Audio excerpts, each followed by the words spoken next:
Iniciamos esta segunda mesa del día hablando de educación y de formación.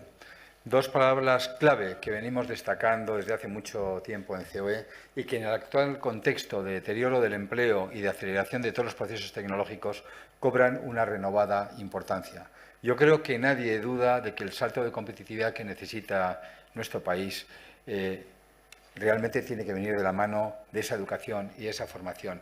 Durante todos estos días, sectores, hoy mismo cuando hemos hablado de innovación, de digitalización, todos plantean la palabra educación, todos plantean la palabra formación.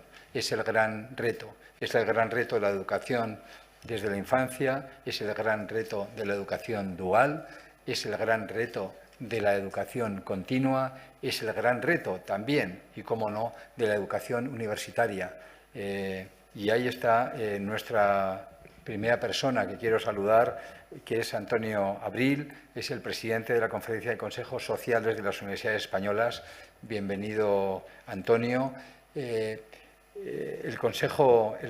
Conferencia de Consejos Sociales fue constituida en el 2005 y en este caso es una asociación que aglutina a las universidades públicas y privadas españolas, que apoya la actuación de los consejos sociales de las universidades públicas, así como de los órganos equivalentes en las universidades privadas. Actualmente forman parte de esta conferencia de consejos sociales 47 universidades públicas y 7 universidades privadas.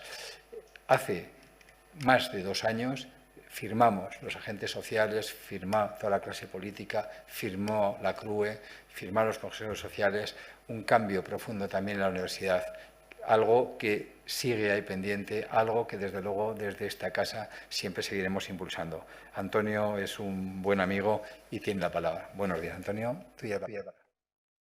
Buenos días, muchísimas gracias. Muchas gracias a la COE por la oportunidad que se le da a la conferencia de participar en esta cumbre empresarial sobre este tema que nosotros decimos que es la gran asignatura pendiente de la sociedad y de la economía española, que es la educación y la formación. Efectivamente, como acaba de decir el presidente de la COE, el día 26 de septiembre de 2018 comparecimos en el Congreso de los Diputados, la Conferencia de Rectores de las Universidades Españolas, la Conferencia de Consejos Sociales, la Cámara de Comercio de España, los empresarios, COE, CEPIME, los sindicatos, los alumnos, los exalumnos, es decir, toda la sociedad española, en un acto que yo considero que constituye un hito histórico en la trayectoria de la universidad en la democracia española, para pedir a las instancias políticas parlamentarias que situaran a la Universidad Española como una prioridad estratégica de su acción y que promuevan una nueva ley orgánica universitaria que cuente con un amplio consenso político y social plasmado en un gran pacto de Estado. Lamentablemente, la respuesta de la clase política se puede resumir en dos palabras y un solo adjetivo: nula respuesta y nula autocrítica. Yo creo que en España no somos suficientemente conscientes de que el talento formado de nuestras personas es el verdadero motor del desarrollo económico y social y, por tanto, la garantía de nuestro bienestar social. Y en la formación de ese talento, las universidades, sobre todo las universidades públicas, son protagonistas necesarias e insustituibles. Las empresas no son otra cosa que lo que hacen de ellas el talento agregado y ordenado de sus personas. Y la suma de esos talentos y de esas empresas es la competitividad de la economía de un país que, insisto, es nuestro bienestar social. En España tenemos indudablemente el talento de las personas y tenemos universidades muy meritorias que han aprendido a hacer más con menos en situaciones muy desfavorables. Pero hay que decir ya desde ahora que la falta de reformas estructurales, especialmente en el ámbito de la gestión y del gobierno de las universidades, y su insuficiente financiación, llevan años lastrando su excelencia y su capacidad para hacer frente a los retos de este mundo global, competitivo, extraordinariamente cambiante y tecnológicamente disruptivo que nos ha tocado vivir. España no apuesta por la educación y las cifras y datos lo demuestran. Somos el sexto país europeo, pero por la cola, en gasto público educativo en porcentaje de PIB. Somos el noveno país, también por la cola, en gasto público universitario entre los 34 países de la OCDE que proporcionan este dato. Y todo esto diseña un entorno de empleo joven y universitario realmente desolador.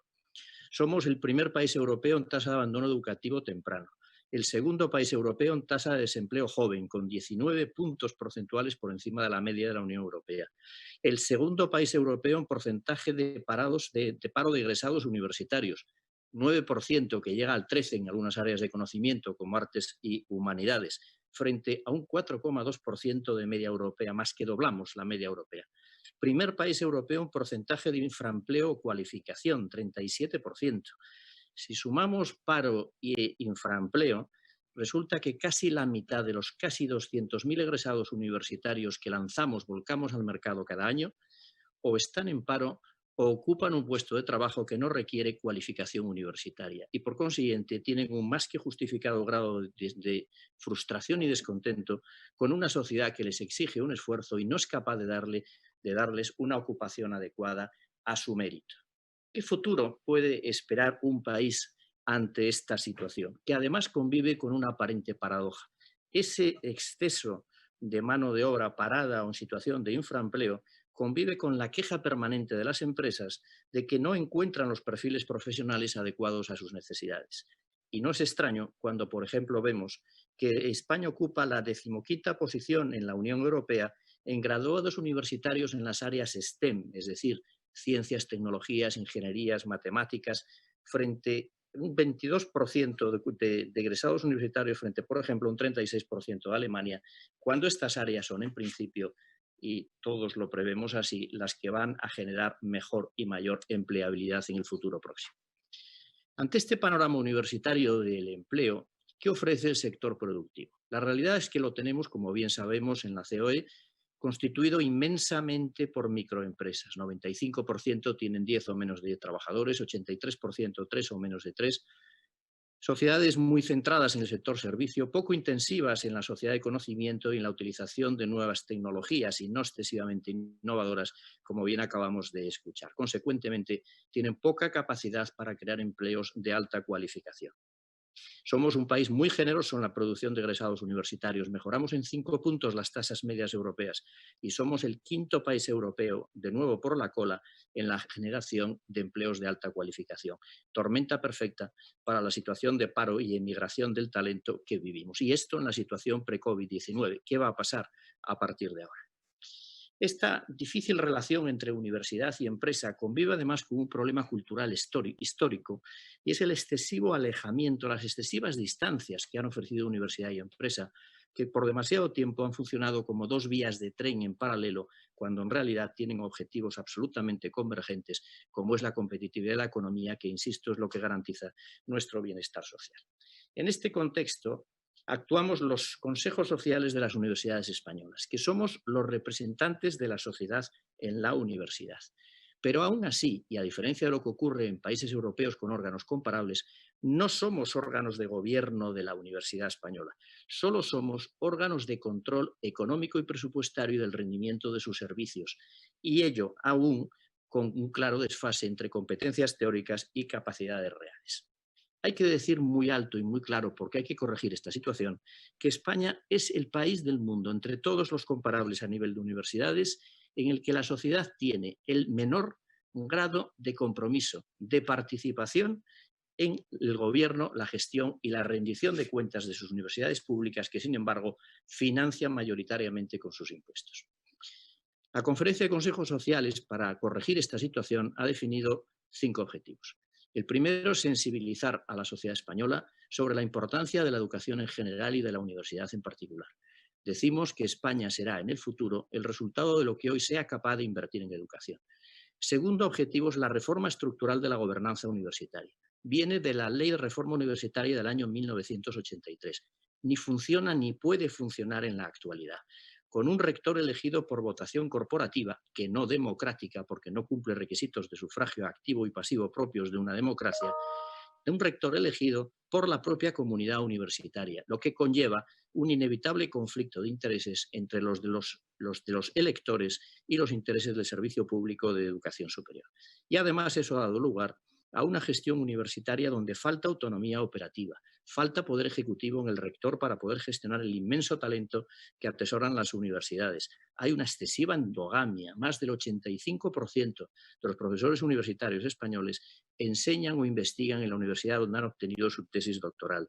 Hay una escasa profesionalización de la gestión y se practica una política de café para todos absolutamente contraria a lo que tiene que ser la gestión de la ciencia y de la investigación con arreglo a criterios de mérito y de competitividad. Tendemos que ir hacia modelos europeos, con boards con significativa representación de la sociedad, con un presidente de la parte social y un rector designado por sus méritos, que además pueda provenir de cualquier universidad y no necesariamente de aquella en la que investiga o enseña, y dotado de la suficiente capacidad ejecutiva para sacar partido al talento y hacerlo rentable. Tercer objetivo, mejorar la financiación pública y privada, evidentemente. Cuarto objetivo, mejorar la transferencia de resultados. Tenemos una universidad que investiga mucho y bien, mucho más porcentualmente que sus comparables europeas, frente a un tejido productivo que investiga menos que sus comparables europeos. Hacemos el 3,3% de la publicación científica mundial y de ella el 60 o el 70% las universidades en España. Pero esa investigación, esa publicación, ha ido demasiado volcada hacia la publicación y no tanto a la transferencia y a la conversión en desarrollo económico y social junto con el sector productivo. Damos la bienvenida a la regulación en noviembre del año 18, nunca es tarde si la dicha es buena, de los exenios de transferencia que van a valorizar en la carrera curricular académica los méritos de transferencia al sector productivo. Quinto objetivo, la internacionalización. No puede ser que la Universidad Española sea la menos internacionalizada de Europa, a pesar de tener ese formidable factor competitivo que es el segundo idioma más hablado de la civilización occidental. En fin, insisto en lo que siempre le pedimos a los políticos y que las tres virtudes que hasta ahora no han ejercitado en relación con la universidad. Primera, valentía, porque la reforma de la universidad nunca ha sido fácil, no lo será, pero hay que hacerla porque es necesaria. Segundo, generosidad, porque la inversión en educación y en universidades siempre es a medio y largo plazo y siempre más allá de las próximas elecciones. Y tercero, grandeza de miras, porque hay que saber, lo repito, que España será en el futuro el resultado de lo que hoy sea capaz de invertir en educación. En el año 2017, y con esto termino ya, la COE publicó un magnífico trabajo titulado La educación importa, el libro blanco de los empresarios españoles. Contiene una serie de propuestas. La octava dice lo siguiente: intensificar los vínculos recíprocos entre educación y empresa y el protagonismo del empresariado en la gobernanza ejecutiva de la formación para el ejercicio de una profesión. La recomendación del Foro Económico Mundial, formulada en el sentido de que las compañías no pueden ser por más tiempo meros consumidores pasivos de un capital humano patrocinado, refleja muy bien un estado de opinión ampliamente compartido por los analistas y por los líderes de las propias compañías. Las empresas tenemos que hacer examen de conciencia y reconocer que hemos pecado de omisión y falta de compromiso, como en general la sociedad española, con la excelencia y la modernización de nuestras universidades públicas. Hay que cambiar esta actitud porque es absolutamente necesaria para que España recupere la situación anterior a la crisis pandémica que hemos sufrido y para que ocupe en la economía y en el bienestar de la sociedad el papel que le corresponde. Con esto termino. Muchas gracias.